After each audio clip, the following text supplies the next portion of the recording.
Notion vient de sortir une nouvelle fonctionnalité archive et c'est vraiment un truc dont on avait besoin.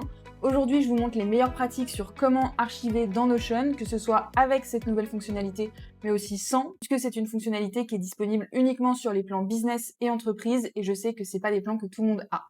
Donc on va voir tout ça ensemble aujourd'hui, mais avant de démarrer, enchantée, moi c'est Anaïs, je suis consultante en organisation et automatisation de process, et j'aide les entreprises à paramétrer leurs outils de gestion de projet comme Notion, Monday ou Make. Avant de démarrer, quoi archiver? C'est hyper important de garder un espace Notion qui est propre, qui est lisible par tout le monde, qu'il n'y ait pas des pages qui soient obsolètes mais qui soient pas marquées comme telles sur l'espace Notion. Donc c'est pour ça qu'archiver, c'est vraiment hyper important. Ce qu'on veut archiver, c'est les pages qu'on a envie de garder pour pouvoir éventuellement plus tard retrouver une information.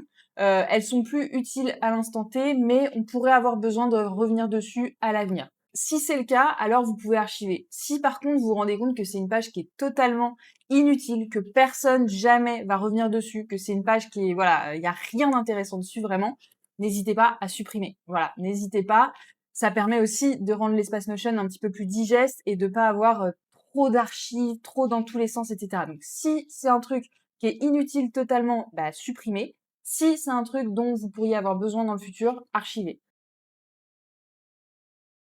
Donc on se retrouve directement sur Notion. Je vais commencer par vous montrer les solutions qui sont accessibles sur tous les plans. Donc vous n'avez pas besoin d'avoir un plan business ou entreprise.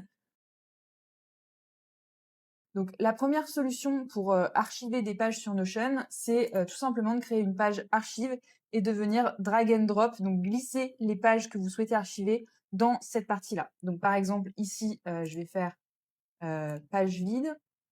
Je vais créer une page archive.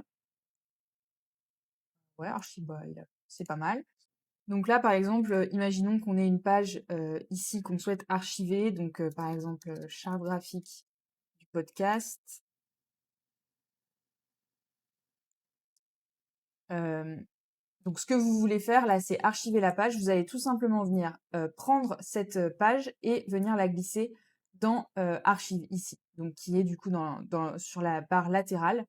Si vous avez beaucoup de pages dans la sidebar à gauche, n'hésitez pas à mettre en favori la page d'archives, donc ici, ajouter aux favoris. Ça permet qu'elle remonte et du coup, c'est beaucoup plus pratique au quotidien si vous avez besoin de faire glisser des pages dans cette page d'archives. Donc là, vous voyez que ici, bah, la page que j'ai archivée n'apparaît plus. Par contre, elle apparaît bien ici.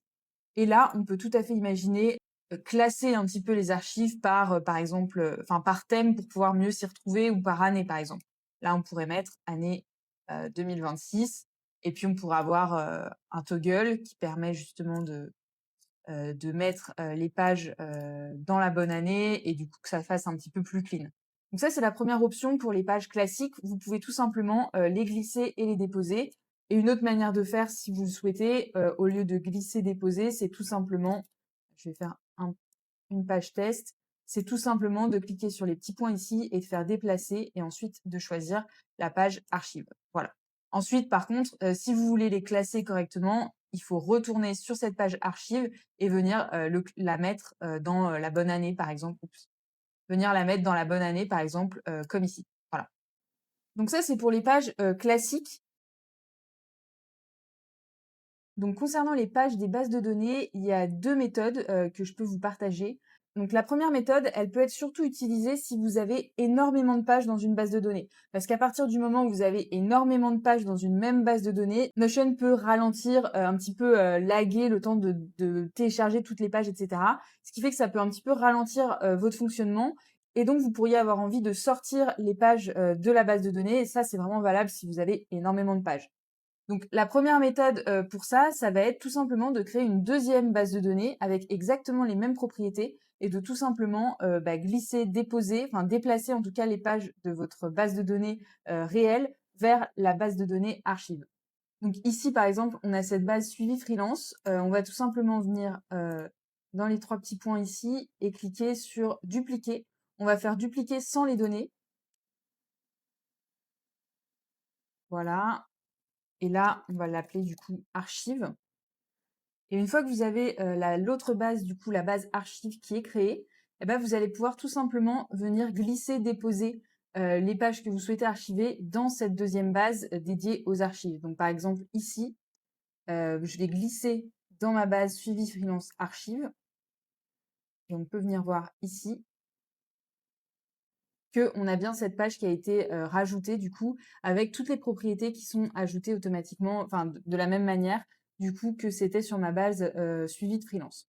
Voilà, vous pouvez aussi, comme tout à l'heure, utiliser les petits points, voilà, comme ceci, vous faites déplacer et là vous choisissez suivi freelance archive. Donc il y a quand même des limites à cette méthode. La première limite, c'est que si vous créez d'autres propriétés sur la base suivi freelance ou alors que vous en supprimez, etc., ou alors que vous ajoutez des options, etc., bah, ça va pas être automatiquement répercuté sur la base archive. Donc du coup, au fur et à mesure du temps et au fur et à mesure des modifications que vous faites sur votre base réelle, et ben du coup, ça peut créer des soucis quand vous voulez archiver des pages puisque c'est pas exactement les mêmes bases de données. La deuxième limite de cette méthode, c'est que si vous avez des bases de données qui utilisent des relations avec d'autres bases, alors bah, les relations vont être perdues. Vu que c'est pas la même base de données, bah, du coup vous perdez les relations. Donc si vous avez besoin de garder les relations, c'est pas forcément une méthode qui serait appropriée. Ça, je répète, c'est vraiment la méthode à privilégier si vous avez énormément de pages et que vous voulez faire le tri, régulièrement parce que vous avez un gros volume de données. Si vous n'avez pas un gros volume de données, alors c'est pas forcément nécessaire de passer par là. Et la meilleure méthode, ça peut tout simplement être de faire un statut archivé. Donc par exemple, ici, j'ai un statut de la tâche qui est archivé. Et donc, on archive virtuellement ou fictivement en fait les pages puisqu'on leur met un statut archivé. Et après, on va venir jouer sur les filtres des vues en disant, bah, du coup, on ne veut pas voir les tâches ou les pages qui ont un statut archivé. Donc par exemple, ici, statut de la tâche, on pourrait mettre n'est pas archivé. Et ça, on va venir le faire dans toutes les vues dans toutes nos vues, en fait, pour fictivement éliminer toutes les pages qui sont archivées.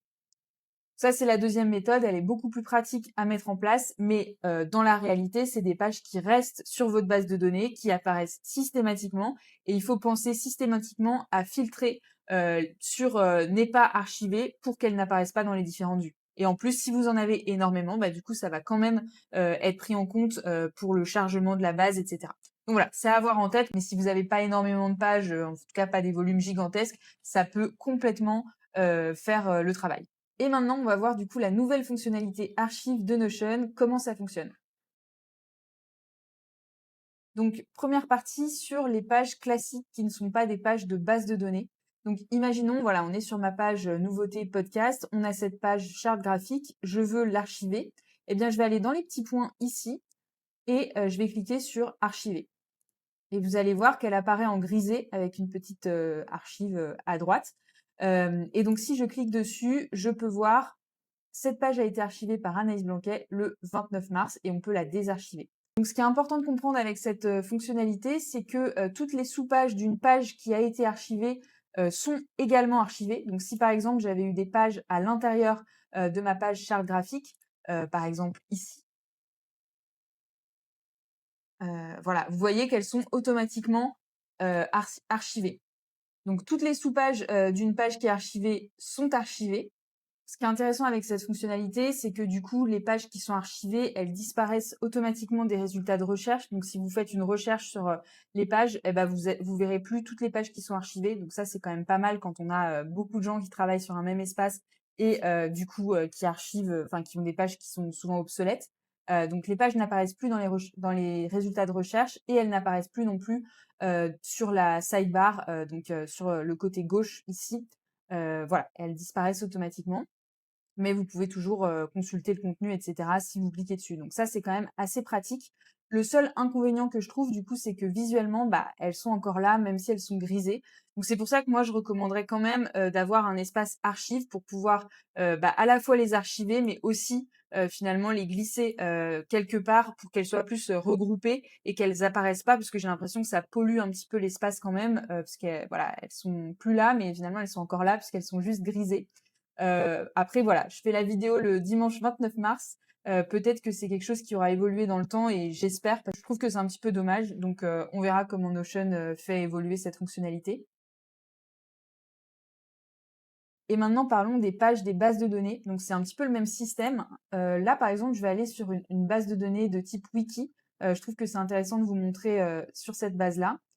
puisque du coup, j'ai 2 vues sur la vue wiki. J'ai une vue accueil qui se présente un petit peu plus comme une page classique avec des pages, à l'intérieur, donc comme vous le voyez ici. Et puis, une vue base de données tout simplement, comme, les autres. Donc dans votre base, de données, là je suis sur une base wiki, mais ça marche pour toutes les bases de données. Si vous avez envie d'archiver une page, vous pouvez tout simplement faire de la même manière, cliquer sur les petits points et cliquer sur archiver. Et là vous allez voir onboarding client, et ben il disparaît, automatiquement, des vues et disparaît automatiquement de toutes les vues. C'est comme si vous aviez un filtre, sur, ne pas montrer archive, sauf que là c'est automatiquement fait sur toutes les vues. Et si vous voulez réafficher, les pages d'archives, vous pouvez aller ici dans les paramètres et cliquer sur afficher les pages archivées. Voilà. Et là, vous avez toutes les pages archivées. Donc ça, c'est quand même pas mal parce que ça permet justement de pas avoir à faire à chaque fois les filtres et puis il y a forcément des gens qui oublient ou alors un moment où on réinitialise le filtre et puis au final, on a toutes les pages archivées. Donc ça, c'est vraiment un truc qui permet de le faire automatiquement directement. Donc ça, c'est très cool. Et vous voyez du coup sur la page d'accueil, elle apparaît bien comme ça. Donc de la même manière que les pages qui sont plus classiques, elle apparaît bien en grisé. Donc là, on pourrait tout à fait imaginer avoir, une petite, section archives. Voilà, et là, ça fait un petit peu plus propre. Et voilà, je crois que j'ai fait le tour sur, cette nouvelle fonctionnalité archive et surtout sur comment vous pouvez faire si vous n'avez pas cette fonctionnalité archive. Je vous tiendrai au courant évidemment si c'est une fonctionnalité, que Notion fait évoluer et je doute pas que ça sera le cas honnêtement.